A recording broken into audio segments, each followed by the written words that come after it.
76 वर्षों की पकी हुई उम्र में 120 दिन तक कैंपर में रहकर यूएस और कनाडा की लंबी यात्रा की, अनेक जगहों पर भाषण दिए और साधकों से मिले। इन यात्राओं के फलस्वरूप भारत और विश्व में साधकों की और केंद्रों की संख्या बढ़ती रही। पहले विदेशी केंद्र के निर्माण की योजना 1982 में बनी।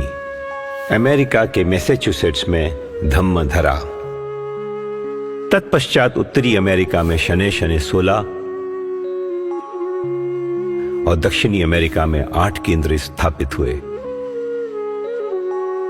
ऑस्ट्रेलिया का पहला केंद्र बना धम्म भूमि, जिसके पश्चात ओशियानिया क्षेत्र में 7 केंद्र खुले।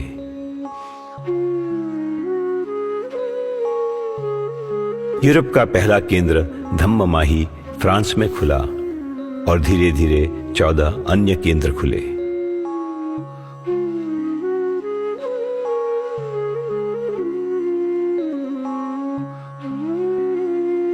अफ्रीका का पहला केंद्र धम्मपताका दक्षिण अफ्रीका में 2005 में खुला। केंद्रों के अलावा बिन केंद्रीय कोर्स अफ्रीका भर में और अन्य देशों में लगी रहे थे। मिडिल ईस्ट का पहला केंद्र धम्म पमोदा 2014 में खुला।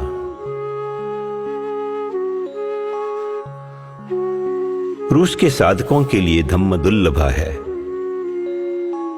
कई देशों में बिन केंद्रीय शिविरों के माध्यम से भी लोगों को विपश्यना सीखने का अवसर मिलता है।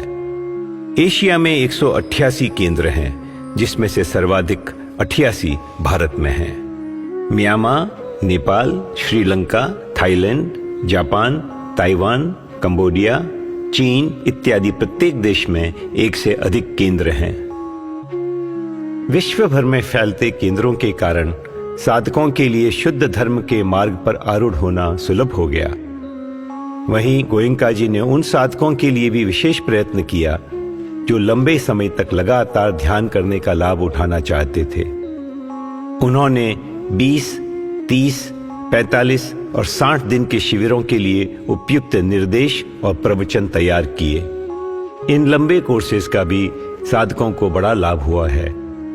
साथ ही गोयंका जी ने छोटी अवधि के कोर्स भी तैयार किए जो साधना को गतिमान बनाने में सहायक होते हैं।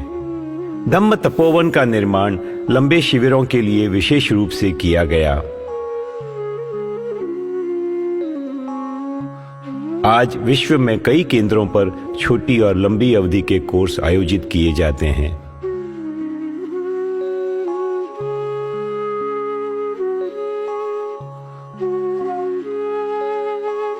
सौ से भी अधिक देशों में आज 2019 के मध्य में 197 स्थायी केंद्र और 137 अस्थायी केंद्रों से धम्म सेवकों की निःस्वार्थ सेवा और लगन से सुचारू रूप से चलते हैं।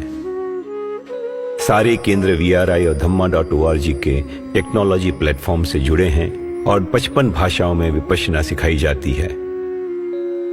इस तरह विश्व के हर महाद्वीप में विपश्यना फैल गई। धर्म प्रसार के मार्ग में स्वाभाविक था कि कई कठिनाइयां भी आएं।